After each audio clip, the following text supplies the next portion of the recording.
Route du Général de Gaulle à l'Hôtel de Ville de Paris en 1944.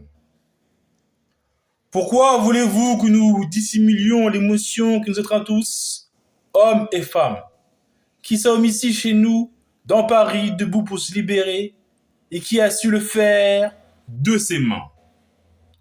Non, nous ne dissimulerons pas cette émotion profonde et sacrée. Il y a là des minutes qui dépassent chacune de nos pauvres vies. Paris, Paris outragé, Paris brisé, Paris martyrisé, et Paris libéré. Libéré par lui-même, libéré par son peuple avec le concours des armées de la France, avec l'appui et le concours de la France tout entière, et de la France qui se bat, et de la seule France, la vraie France, et de la France éternelle.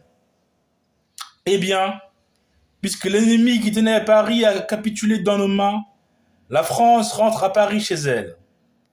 Elle y rentre sanglante mais bien résolue. Elle y rentre éclairée par l'immense leçon, mais plus certaine que jamais de ses devoirs et de ses droits. Je dis d'abord de ses devoirs et je les résumerai tous en disant que, pour le moment, il s'agit de devoirs de guerre. L'ennemi chancelle mais il n'est pas encore battu. Il reste sur notre sol, il ne suffira même pas que nous l'ayons avec le concours de nos chers et admirables alliés chassés de chez nous pour que nous nous tenions pour satisfaits après ce qui s'est passé. Nous voulons entrer sur son territoire comme il se doit, en vainqueur.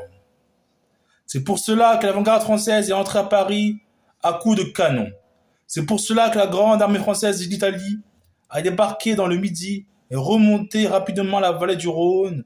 C'est pour cela que nos braves et chères forces de l'intérieur vont s'armer d'armes modernes.